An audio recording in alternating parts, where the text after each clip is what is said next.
Greetings and welcome back to 𝕙𝕐𝕐𝕐 studio here in Leitrim's Iron Mountains. If you are new here, my name is Harriet and today's video is a collaboration I did recently with a fellow YouTuber, a young British artist called Charlie. I brought the image that Charlie had sent me to work with into Photoshop. There was quite a color cast on the image. I managed to clean it up by increasing the brightness to get the paper back to a nice white and then masking and erasing any residual pale grey tone. Once I'd got the page back to a nice white, I upped the saturation and the contrast to bring the colours back to their original vibrancy and to get a nice sharp and clear image to be printed. I also recropped the image into a square. I like using a square composition. It makes it easy to post on social media platforms such as Instagram. I wanted to get the proportions realistic between the house and the bear, leaving enough room to create a credible composition. Sending it to the printer, I initially printed it onto white paper, but I felt it could have been a little bit warmer, so I decided to print it again on this nice heavy tonal paper by Stonehenge. A soft pale terracotta tone sheet. I like the thickness of this paper. It's not as heavy as watercolour paper. It enabled me to run it through my smaller printer.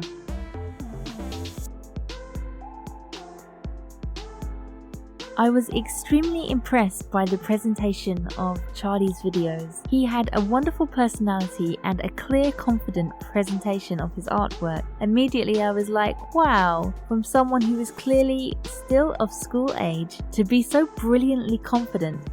So when he asked me to collaborate, I agreed immediately.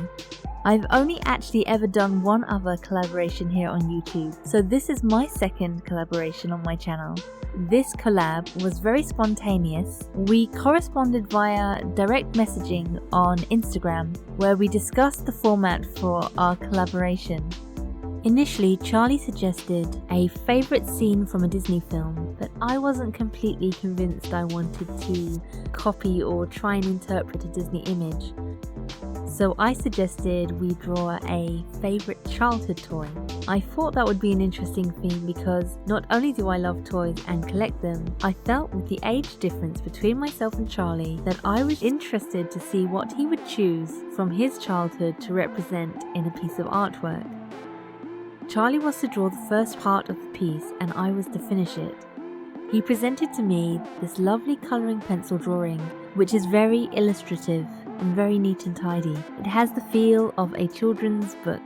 It was a little bear, like a little teddy bear in the way it was styled. It's going along a grassy path, looking into the water, which he calls a lagoon, and behind the bear's head there is a little signpost that says, "To the forest, to the lagoon, and to candy." Charlie had told me that he always loves bears and he likes lagoons and water. His plan was to do a bear bent over with his paws stretched out over the water, like he was connecting with something that was out on the water.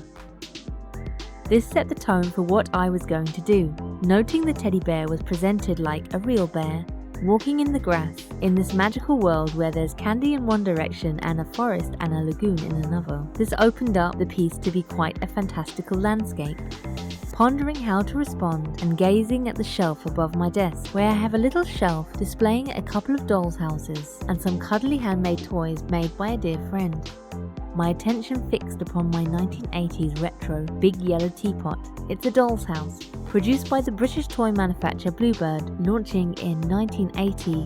The now iconic big yellow teapot was the company's first ever product. Resembling a traditional teapot, the toy can be opened up to reveal a big living space with wallpaper and furniture. The rooms are on a swivel so they could be spun around. Where the other half of the teapot there is a bedroom and an access point for the car. This little garage door is located below the teapot's handle and is not so visible from the front. The big yellow teapot was one of the first container doll's houses, eschewing the typical doll's house architecture in favour of a more whimsical design. This toy was part of my childhood and was a much loved and very treasured toy. I have no idea where our original big yellow teapot went. I actually bought this one on eBay a few years ago now. I love having it around. It's very nostalgic for me. I thought it would be interesting to use in a landscape along with Charlie's brown bear. Sketching out the composition, I drew around the little bowl that I have on my desk to get a nice round circle, and the teapot itself is quite an accurate circle, so it made this quite simple to draw. I added a toy town style forest with triangular shapes representing the trees and a little baffed duck floating on the water to captivate the bear. I wanted to keep the piece in that illustration style that Charlie had presented and keep the overall collaboration piece harmonious. After I sketched it out, I taped it to the table with washi tape. This was an experiment. I think masking tape was probably much better to use, as some of this paint did seep beneath the tape. I'm painting this with my 𝐬𝐮𝐬𝐫𝐢 watercolours. I used a little bit of tubed white watercolour to mix lighter shades like the blue in the sky. There was quite a sharp little edge where Charlie's image ended and mine was to begin, so I tried to get the colours quite accurate and match them so I could bring the piece together seamlessly. It was quite a little piece, which took me about 2 hours to finish. I like how it came out. It has this lovely vintage storybook quality to it, and it's very different subject matter to the female characters that I would usually paint. Painting something random like a big yellow teapot really put me in a spontaneous place for the afternoon. Charlie tells me he has gotten more serious about making art in the last year or so, and was inspired to start his YouTube channel by all the artists on YouTube that had already been watching, and that these artists have given him so many helpful pointers that have improved his art within the time frame. I'm so impressed by this kind of self-directed learning from the next generation. We are living in really interesting times. When I was in school, YouTube was not even a thing. Charlie also mentioned that until the pandemic and the lockdown, he would never have had the time to start a channel because he was at school all week and on Saturday he went to drama class. Drama class. I thought, wow, so that explains his confidence and the showmanship in his voiceovers. I think that's what struck me most about his videos.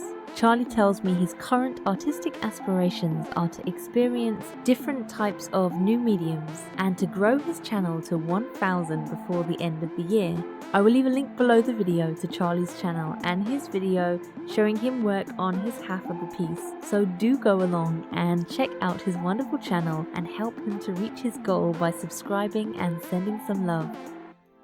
Before I go, I'd like to send a big thank you to Charlie for undertaking this collaboration with me. I really felt it was a fun little piece. I'm wishing you good luck with your channel and all of your creative endeavours. We are coming to the end of my time lapse now, and I do hope you enjoyed it. If you've made it this far, thank you so much for watching. I hope you all have a wonderful week, and I'll see you all again soon for another video. Bye bye!